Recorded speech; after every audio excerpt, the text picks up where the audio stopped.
Hi, it's Sonia Jensen here from Jensen Insurance Agency. Today I want to talk to you about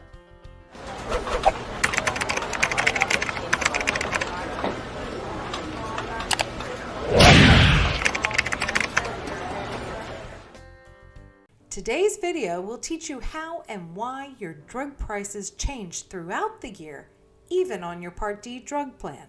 So let's take a look. Here's a visual description of the 4 phases of Part D prescription drug coverage. I know, it's a lot to look at. So let's take one phase at a time. It's important to note that whether you have a standalone Part D drug plan or a Medicare Advantage plan with Part D, they have to follow the same guidelines. So let's talk about the deductible phase. Every January 1st, the Part D deductible resets. Medicare has set a maximum Part D deductible in 2023 at $505. Now, just a quick reminder, a deductible is what you owe before the insurance carrier helps. So, if your plan has a deductible, you will owe the full cost of the applicable drugs until you meet that deductible. I say applicable drugs because not all drugs will necessarily be subject to the deductible. Some plans have a $505 deductible on all drug tiers, while others only have a deductible on the brand name tiers. And there are some plans with no deductible. So let's talk about the initial coverage phase. Assuming your medications are covered on the plan's formulary list, this is when your Part D drug plan begins to pay the bulk of drug cost. It's a tier-based pricing. Typically, generic drugs are Tier 1 or Tier 2, and then brand name drugs are Tiers 3, 4, and 5. You will pay a copay or co-insurance percentage until you reach $4,660 of total gross drug cost. These gross drug costs are what the drugs actually cost, not just your portion. So if a drug's full retail cost is $500, but you only have a $30 copay, the full $500 is applied towards reaching your $4,660 amount, which it gets you into the next phase of Part D, called the coverage gap, also known as the donut hole.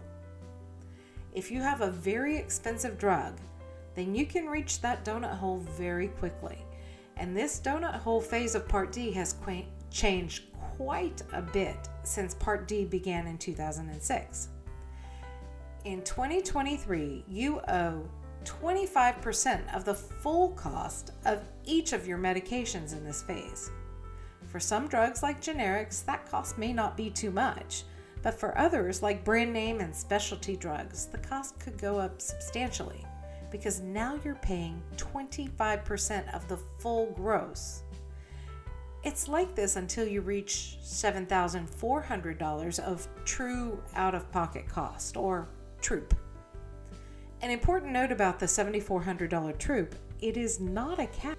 This is not a cap on prescription drug cost. It's actually a misnomer. In 2023, you'll personally need to spend about $3,000 in copays to reach TROOP. Why is that? Well, in the donut hole, you get credit for 70% of the cost of your brand name drugs, which is paid by the drug manufacturer behind the scenes. So that's what makes up the difference between your roughly $3,000 in copays and the $7,400 TROOP.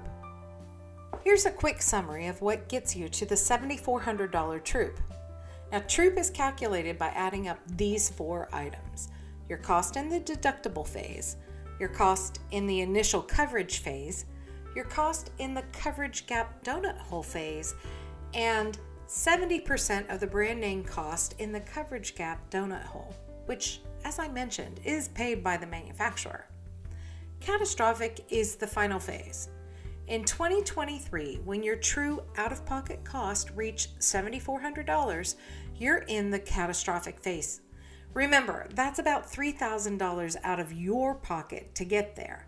Then after that, for the remainder of the year, you will pay the higher of 5% of the drug's full cost $4.15 for generics, or $10.35 for other drugs. This means that your prescription costs in 2023 are potentially unlimited. You are always paying something in the catastrophic phase for the rest of the year. Keep in mind, you would only deal with the donut hole in catastrophic phases if you take pretty expensive medications. If your prescriptions are all Tier 1 and Tier 2 generics, then your Part D coverage will be pretty straightforward this year. If you experience all 4 phases of Part D in 2023, you will potentially pay 4 different prices for your medications throughout the year. But hang in there. With the passage of the Inflation Reduction Act, beginning in 2024, you will no longer pay a copay in the catastrophic phase. And even better, there will be a $2,000 cap in prescription costs beginning in 2025. All right, so how does this work if you take insulin? Well, the Inflation Reduction Act also impacted insulin pricing beginning in 2023. Here's what you need to know.